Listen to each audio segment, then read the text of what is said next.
साथियों नमस्कार। आपको पता है अभी हाल ही में सरस्वती सम्मान की घोषणा की गई थी और सरस्वती सम्मान जो 35वां था वो दिया गया है रामकुमार मुखोपाध्याय को। चलिए 2 से 3 मिनट के इस वीडियो में जान लेते हैं सरस्वती सम्मान क्या है। सरस्वती सम्मान के बिड़ला फाउंडेशन के द्वारा दिया जाता है। ज्ञान की माता देवी सरस्वती के नाम पर इसको रखा गया था। भारत के सबसे प्रतिष्ठित पुरस्कारों में से एक है। इसकी अगर हम बात करें तो यहाँ पर देवी सरस्वती का प्रतीक चिन्ह पट्टिका इस प्रकार से दी जाती है। साहित्यिक योगदान के लिए दिया जाता है नगद राशि 15 लाख रुपया इसमें दी जाती है। साथ ही साथ नागरिक लेखक का अनिवार्य रूप से भारतीय नागरिक होना अनिवार्य है। 8वीं अनुसूची में 22 भाषाओं के लिए ही दिया जाता है और 10 वर्षों के दौरान कोई भी कृति इंपोर्टेंट हो उसके लिए यह पुरस्कार दिया जाता है।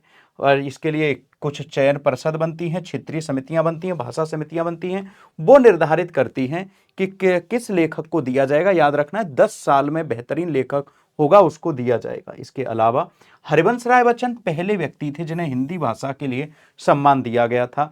4 खंडों वाली आत्मकथा थी क्या भूलूं क्या याद करूं, नीड़ का निर्माण, फिर बसेरे से दूर और 10 द्वार से सोपान तक, उनको दिया गया था। अगर हम बात करें अन्य प्रमुख हिंदी के प्राप्तकर्ता रामदरस मिश्र 2021 में मैं तो यहां हूं इसके लिए दिया गया था। साथ ही साथ पहली महिला विजेता नालपत बालमणि अम्मा मलयालम दक्षिण भारतीय भाषा का प्रतिनिधि 1995। बहुभाषी भारत में सम्मान 22 अलग अलग भाषाओं में दिया जाता है।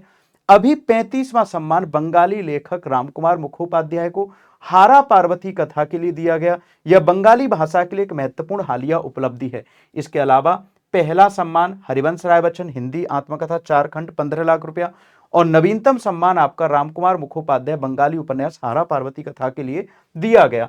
स्थापना है इसकी 1991 में 15 लाख रुपया दिए जाते हैं। 22 भाषाएं जो 8वीं अनुसूची में उसके लिए दिया जाता है और अब तक टोटल 35 प्रदान किए गए। रामकुमार मुखोपाध्याय आपके 35 पे हैं।